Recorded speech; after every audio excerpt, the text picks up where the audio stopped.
नमस्कार दोस्तों, कैसे हैं आप सब। आज कृष्ण जन्माष्टमी है। इस अवसर पे कृष्ण जी जो कि ज्ञान के भंडार थे, उनकी कुछ बातें करने के लिए मैं आई हूँ। टॉपिक है भीतर की लड़ाई को ज्ञान से जीतना सिखाते हैं श्री कृष्ण। सवगुण संपन्न और 16 कलाओं में परिपूर्ण श्री कृष्ण पूर्णता के प्रतीक हैं। वह देवताओं में श्रेष्ठ हैं। बाल कृष्ण के रूप में वह बच्चों को प्रिय हैं। राधा कृष्ण का निष्काम प्रेम प्रसंग युवाओं को प्रेरित करता है। महाभारत के महानायक के रूप में वह योद्धाओं और योगियों के प्रेरक हैं। वह शासक, प्रशासक और राजनीतिज्ञों के महान आदर्श हैं। समाज की प्रत्येक भूमिका में वह पूर्णतः ही प्रतिमूर्ति हैं। देखा जाए तो महाभारत के सारे पात्र किसी न किसी गुण और अवगुण के प्रतीक माने जाते हैं। उन सभी पात्रों को सच्चे मानव धर्म और सही संस्कारों का बोध कराने वाले श्री कृष्ण ही हैं। महाभारत काल में उन्होंने हिंसा परमो धर्म की बात कही और द्रौपदी को मोह जैसे मनोविकारों से मुक्त होने के लिए भी कहा। मूल रूप से उनका गीता ज्ञान बुरी और विकारी संस्कार रूपी आसुरी संपदा का विनाश करता है।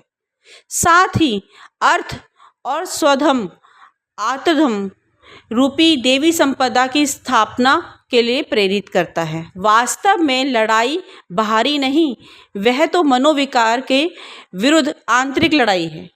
गीता का ज्ञान आज उतना ही प्रासंगिक है जितना उसकी रचना के समय था। गीता ज्ञान दैहिक दुनिया पर विजय पाने के लिए नहीं, बल्कि दानवीय प्रवृत्तियों या विकारी स्वभाव संस्कारों को समाप्त करने के लिए और देवी संस्कारों को फिर से स्थापना के लिए दिया गया ज्ञान है। श्री कृष्ण ने प्रत्येक कर्म का उद्देश्य दुनिया के सत्य, धर्म, न्याय, देवी गुणों और देवी संपदा की स्थापना करना बताया है। भगवत गीता ने श्री कृष्ण के उल्लेख किया है कि वास्तव में आत्मा का मूल धर्म, शांति, पवित्रता, प्रेम, ज्ञान, शक्ति, खुशी और आनंद ही है। जब हमारा हर कर्म स्वधर्म पर आधारित होगा, तब हमारे कर्मों की श्रेष्ठता और सफलता का परिणाम अवश्य मिलेगा। सभी धर्म संस्थापकों ने हमें आत्मिक शांति, प्रेम, एकता का संदेश दिया है। आज हमें अपने हर कर्म को अपने आत्मधर्म या स्वधर्म से जोड़ने की ज़रूरत है।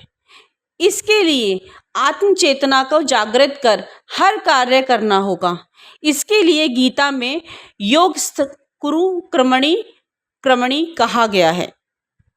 तभी हमारे सारे कर्म स्वधर्म के अनुकूल, कुशल और सफल होंगे। इसी परमात्मा ज्ञान ने मानव देव सम्मान बन सकेंगे। तब कलयुग का अंत हो जाएगा।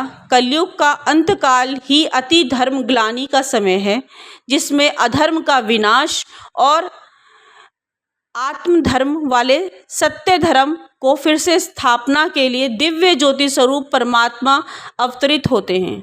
श्री कृष्ण मानवता को गीता ज्ञान और सहज राजयोग की शिक्षा देकर एक देवी संसार की स्थापना करना चाहते थे।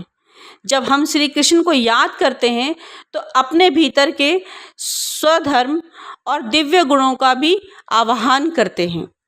कृष्ण का जन्म आधी रात को हुआ, यानी कलयुग को घोर रात्रि का अंत हुआ समय और सतयुग आगमन का उषा काल पर हुआ, जो कि देवत्व का जन्म है और देवी धर्म की स्थापना का प्रतीक है। रक्षाबंधन पर हमने मन, वचन और कर्म की पवित्रता के संस्कारों को विकसित करने का संकल्प किया है। अब हम श्री कृष्ण जन्मदिन मना रहे हैं, यानी कृष्ण जैसी दिव्यता हमारे भीतर जागृत हो रही है। नमस्कार दोस्तों।